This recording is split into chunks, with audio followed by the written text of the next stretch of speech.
Greetings. Back with another podcast. Tonight, I want to talk about the ancestors. I've got a lot of messages about what I feel about ancestor worship, what it is. I like to break the word down before we get into it. So let's look at that word, okay? An ancestor is a person, typically one or more remote than a grandparent, from who one is deceased, okay?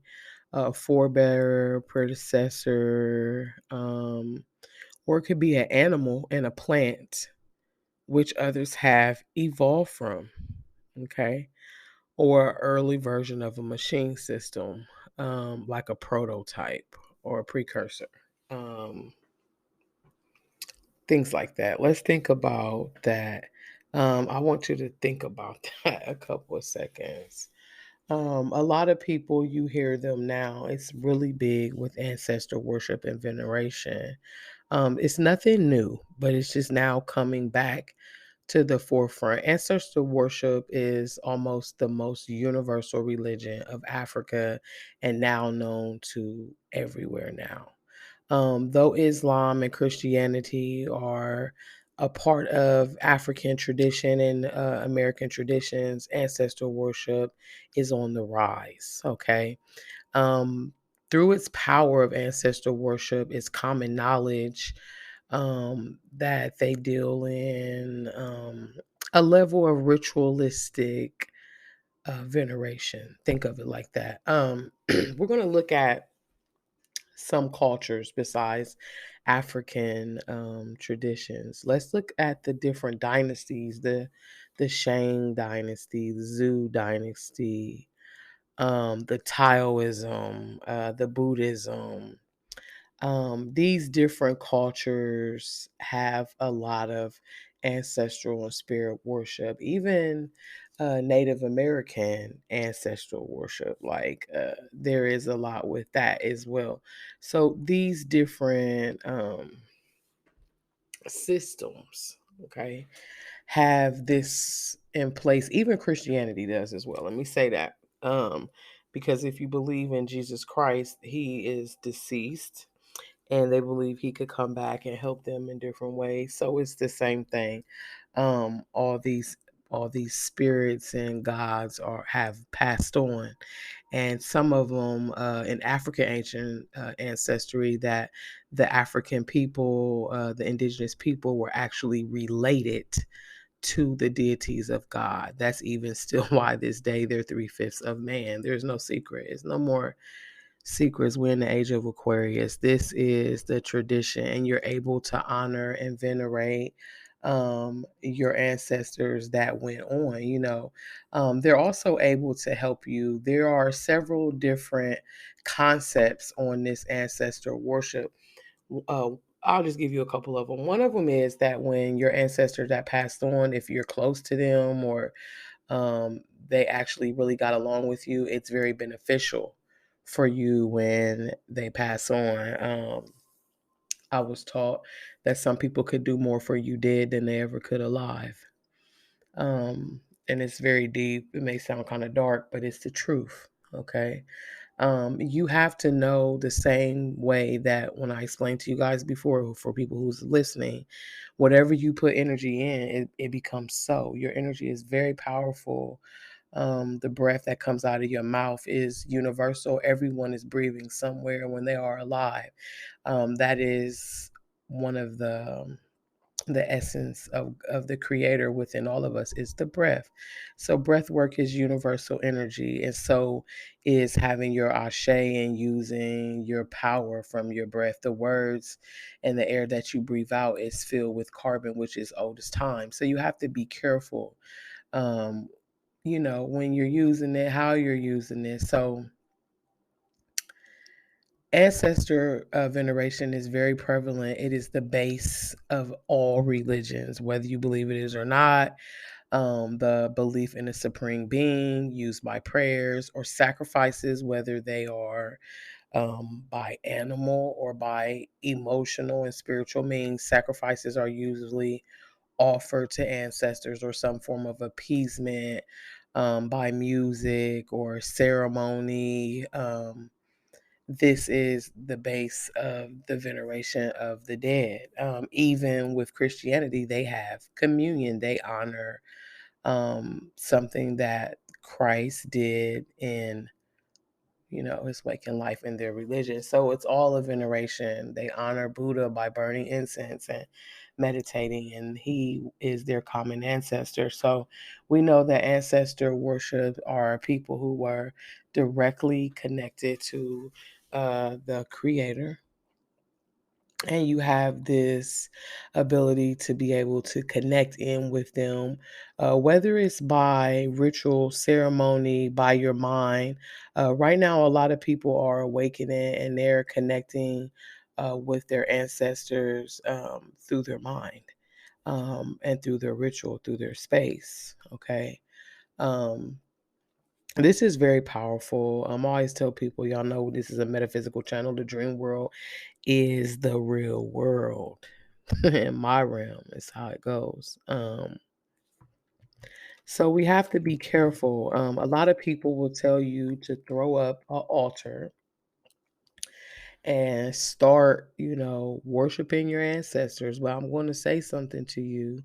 This is not out of fear or lack thereof. If you're not really called to that and don't know what you're doing, you got to be careful. There's a level of appropriation with all things. And I think people should be instructed by people who are doing that. Because if I told you I was going to alter your top, that means I'm going to change it. If I say I'm going to alter your trousers, I'm changing your pants. So when you put an altar in your house, altars change things.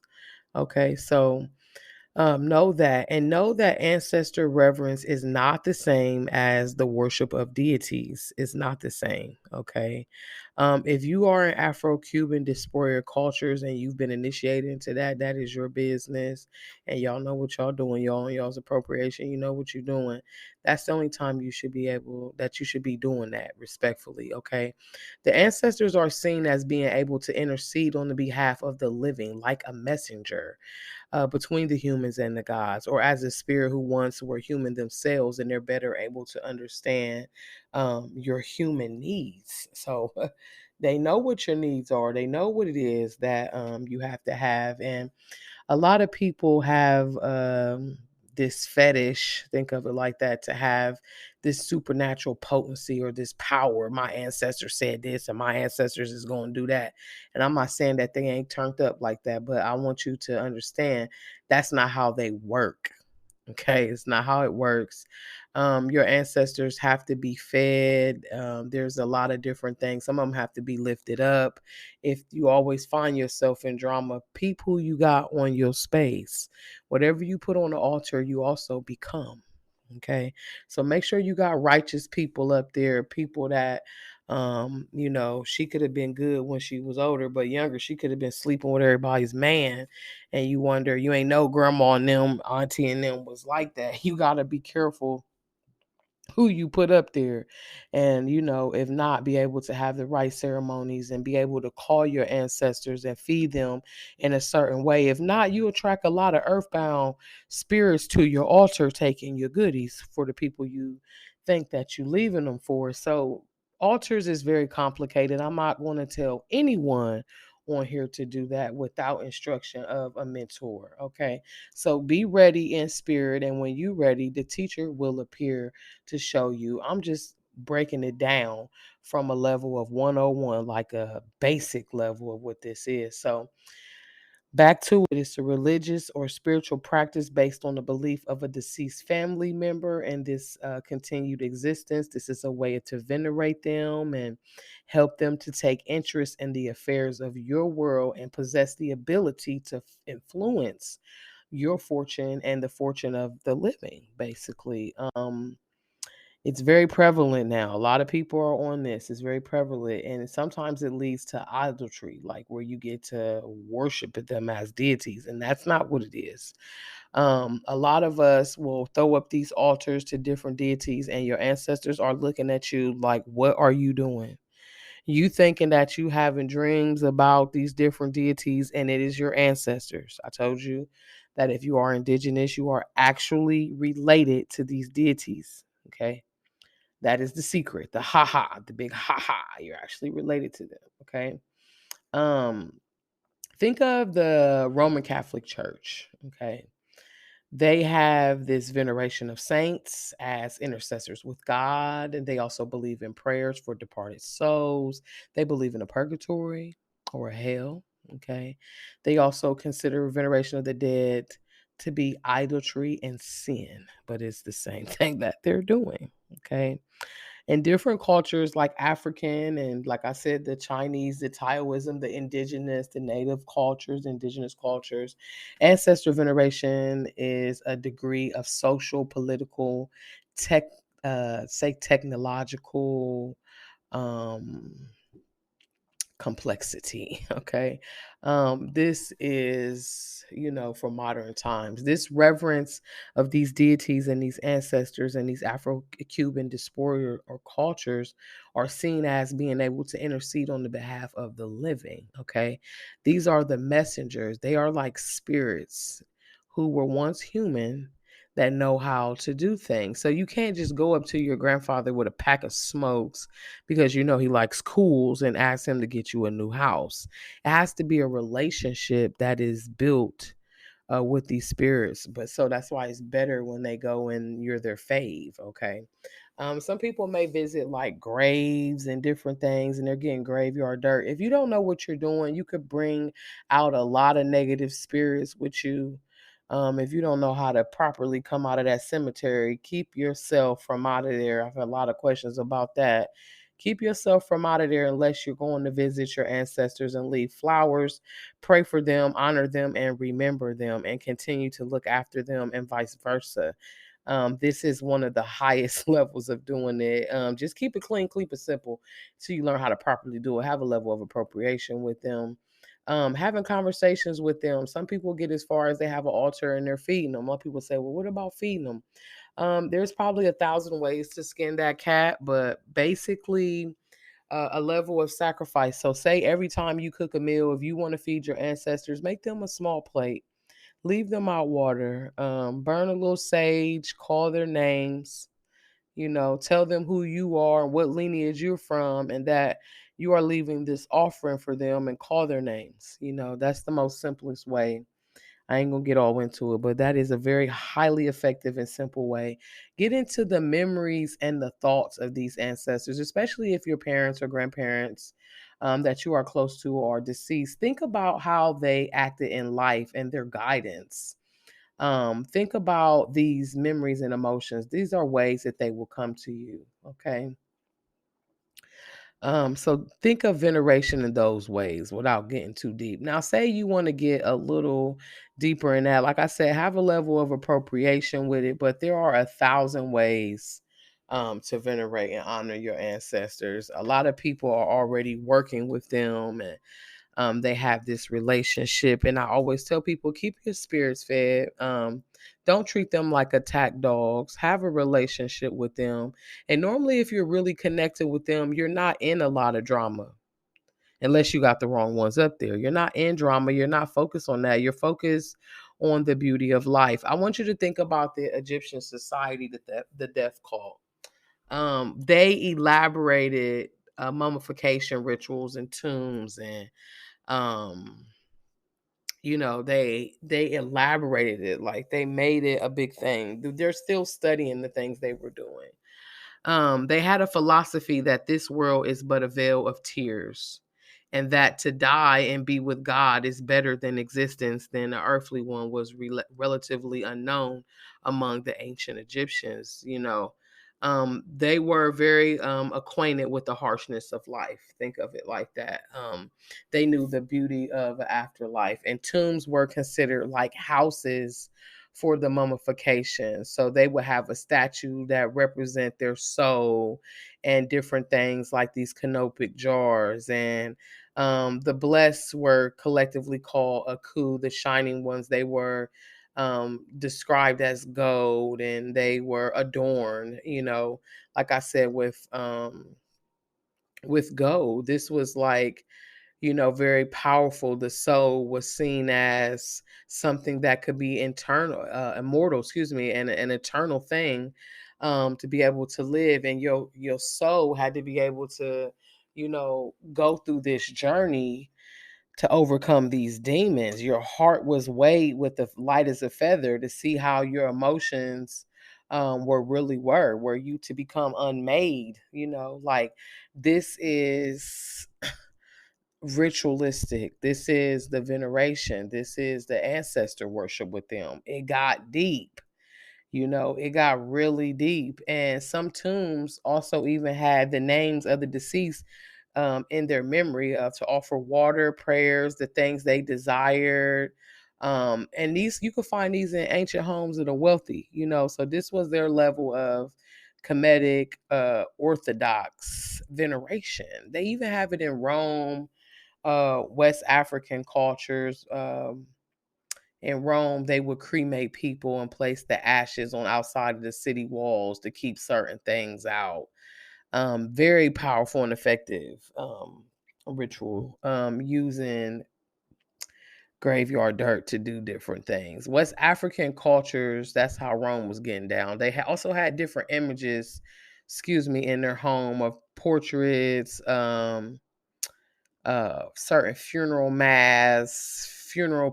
processions. When people died, they put the body in a beautiful, elaborate carriage and drive it around the city. They hire people to mourn for them in certain regalia. These different things is veneration. South Africa, back to Africa, veneration is very prevalent, like I said, and it's growing in the West, okay? But prayers, honoring them, believing in supreme being, leaving out food, you name it, all these countries are very much into it. Even in Korea, they have what they call jessa. And this is like leaving out food and cakes. Sometimes we go get our nails done, honey. They got the whole jessa set up. It's an altar. They got it set up. Vietnamese is very much like Catholics. Their influence is more on the Western influence of the death of the anniversary's loved one. It's always an important occasion. They gather, they have food, like a big banquet. This keeps the energy and the spirits happy. So we could go on. Like I said, every religion, every system. Thailand is another one. Native American shamans, not shamans, like Ishtalyps, those are another one. Islam, like all of these things have these death anniversary, these communion of saints, this worship, this altar. Okay. When you get into dealing with this, you have to have some level of appropriation. You have to have a guide. You have to have someone. I encourage it. Now, if you feel you called and you want to throw it up, then throw it up. But I'm gonna let you know, altars change you. They change you. They change the house. They change the things around you, and things can come in. This is not fear. This is the truth. Okay. So be mindful. The ancestors is a very powerful force to be working with. Some of the things I want you to keep in mind is, number one, make sure you feed them. If you're dealing with them, feed them. Okay. Because people can steal your spirits. You don't know how many spirits I done stole from people, honey, with them coming over here hungry. They ain't even made. They ain't had a cup of coffee. Okay. Feed them. Also, lift them up. Have ceremonies for them. Some of my ancestors were Catholic, Jewish. I have ceremonies for them. I'll go pay $10 to have a mass done. I go light candles once a week for them. It's have a constant sacrifice. Do things through them for you. Okay. So like my grandmother was a giver, so I have a charity. I incorporate what they were into my life. So I don't get into a depression, because ancestors can get you into a funk. A lot of people could be sad about the people who have moved on for them. They can't let go. It's a vengeance. They don't know how to let go. They out to get other people that's living, when everything came in this life for a purpose. We run from the taboos and the things that we supposed to do, but everything came in this life for a purpose. Even these people who have transitioned, I can guarantee you from the day that you was born, you was going to die. That is a guarantee. No one escapes suffering. No one escapes death. No one will escape becoming a coup, the ancestors. No one will escape that. Okay. And we're in a transition in time where a lot of the ancestors is coming back in. Okay. Because ancestors could be reborn into this realm. Ancestors can also be people that you don't want to summons back up. Because some of us, well, indigenous people, let's just be frank. This is age of Aquarius. Let's be real. We're in the golden age, beginning of the golden age, the beginning of the end. Some of our ancestors are people that don't want to see us do good. Some of us are related to slave masters and people who were very horrible people, or just very dangerous energies. Some of us ain't even human. You got a human body, but you're not what you think you are. I told you, plants and machines. Ancestors is more than what you think it is. Okay. You got to be mindful what you stirring and conjuring up. Just like you got that family member, that cousin, auntie, daddy, uncle, brother, sister that you call and they with the drama and they all, they can be on some real treacherous human stuff. The same way you got ancestors that's died that's like that. And you don't want them to be running around amok in your life if you don't know what you're doing. Okay. Um, so be mindful who you call and call the ones who mean you the most highest good that can assist you in a situation, who has the best knowledge. Work on strengthening your connection by meditation, um, preparing your dream state, getting into your power, keeping your aura cleansed, keeping your connection cleansed. They had something I was taught years ago. It's called the ancestral cauldron. And I'm gonna give y'all this tip and then I'm gonna get off of here because that is my beginner's level take on ancestors now. To get a little deeper, we would have to have a private class. You could email me, message me on the audio. And if you would like to set up a private class about it, we could go a lot deeper. That was just a basic levels of what I would tell people about ancestral worship. But it's very powerful when you know how to do it in a level of appropriation and indecency, not using them as G.I. Joe squad force, because that's not what they are. It's so much more beauty and abundance that you could tap into than besides using them as a firing squad. Um, the ancestral cauldron. You want to create a space within you, okay? Um, within inside of yourself that you can reach these people. You may not know, but when a person that's close to you, that's related to you, dies, they exist in the fifth layer of your aura called the etheric template. It's where the ancestors reside. That's why some people are able to tap into that. And in different religions, it's called many different things. Okay. But some people are able to tap into the realm that their ancestors are in. Okay. Think of the movie Black Panther when the Black Panther kept going to see his father and the people, and they had these messages for him, like something like that. Okay. But you're going to create your own place inside of yourself. You could count yourself down for this. This will be one of the best experiences that you ever did and help you strengthen your connection. And you can imagine a place once you count yourself down. You can imagine a place where these beings are waiting for you, where your relatives and the beings that you are connected to enter intra-dimensionally, the plants, the trees, everything. I told you it's more than people. Okay, the people that mean you the highest good in this life, that's walking with you, that's your spiritual family that's on the other side rooting for you, them ones. And I want you to go there and I want you to think of a meeting place that you have. It could be a tree, it could be like a park setting, it could be whatever you want, whatever you visualize. And I want you to meet them there. I want you to hug them. I want you to see them and let your body light up. And I want them to be able to touch you, be around you, and just sit in their presence and just thank them for all the stuff that they have done and all the things that they have yet to do. Let them know that you want them to show up in your life. I need you to show up. I need help. Be honest with them.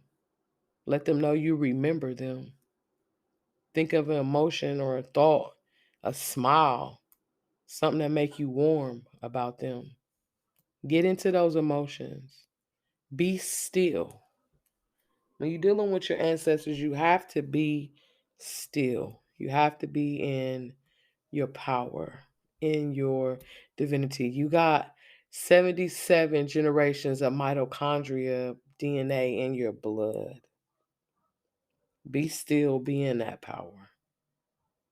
When you do that, you're going to tap into this realm of communication. You may begin to see things, smell things, hear things. And you got to know how to discern spirit when you do that. You got to know, you have to have a level of discernment. And if you do, you'll gradually know. You set everything up in this life the way it goes, even the connection with them. Whether you choose to utilize it or you don't. They're there. They're inside of you, waiting. And everybody is connected to their ancestors, whether it be good or bad. You got to know which ones you operating from and which ones is working through you. It could bring about so much power. That's why a lot of people don't want you to know about it. Think of all the great people that you were related to. Think about all the deities. For if you're indigenous, all the deities that's in your DNA that you are related to. Think of all that power.